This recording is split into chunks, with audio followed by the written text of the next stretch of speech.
Hello everyone, welcome to my channel.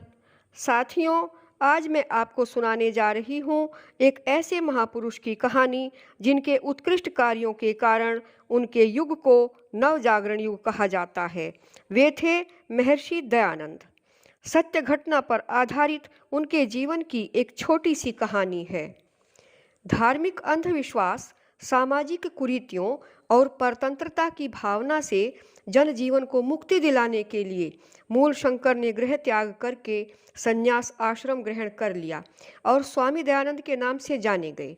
बहुत सारे ग्रंथ पढ़ने के बाद उन्होंने पाया कि सत्य ज्ञान प्राप्त करने के लिए वेदों को पढ़ना चाहिए। इसके लिए महर्षि पाणिनि द्वारा रचित संस्कृत व्याकरण अष्टाध्यायी को सीखना जरूरी था। इसीलिए वे व्याकरण के सूर्य दंडी स्वामी विरजानंद के आश्रम में जा पहुँचे। जब उन्होंने विरजानंद की कुटी के द्वार पर दस्तक दी तो समाधि भंग होने के क्रोध से विरजानंद ने कड़क कर पूछा, कौन? किंतु दयानंद ने सहज भाव से उत्तर दिया, कौन हूँ?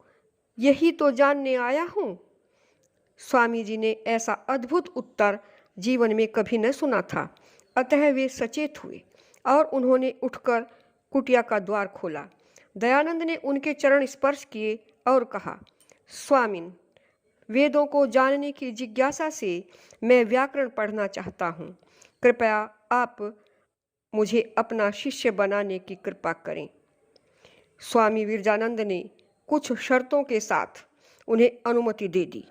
उन्होंने कहा, दयानंद, तुम्हें रोजाना कुटिया की सफाई करना, बर्तन साफ करना और पानी का घड़ा भरना आदि कार्य नित्य ही नियम से करने होंगे।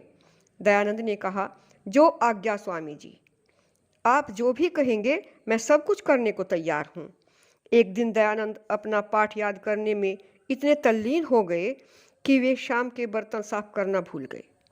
विरजानंद ने जब गंदे बर्तनों को देखा तो वे क्रोध से तिलमिला उठे। उन्होंने दयानंद को बहुत डांटा, लेकिन दयानंद एकदम शांत थे। फिर विरजानंद ने उन्हें जोर से लात मारी। वे बहुत पतले शरीर वाले क्रोधी व्यक्ति थे। लात मारते ही वे पीछे को गिर गए। दयानंद उठे और एकदम स्वामी जी को उठाया।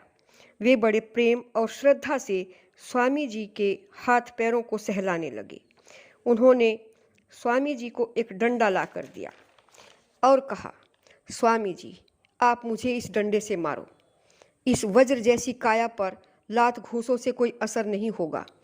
और उनके सामने सिर झुकाकर खड़े हो गए। विरजानंद भावुक हो गए और अपने प्रिय शिष्य को गले से लगा लिया।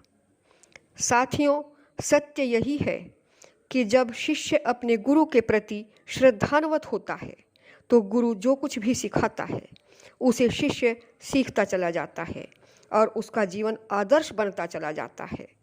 महर्षि दयानंद अपने गुरु के प्रति हार्दिक श्रद्धा रखते थे। इसीलिए उन्होंने पाणिनिकृत व्याकरण ग्रंथ अष्टाध्यायी को केवल 2.5 वर्ष में पूर्ण रूप से कंठस्थ कर दिया। साथियों, अगर आपको यह कहानी अच्छी लगी हो तो इसे लाइक करें, कमेंट करें, अपने सगे संबंधियों तथा मित्रों को शेयर करें तथा सब्सक्राइब करके बेल आइकन को दबाएं। धन्यवाद।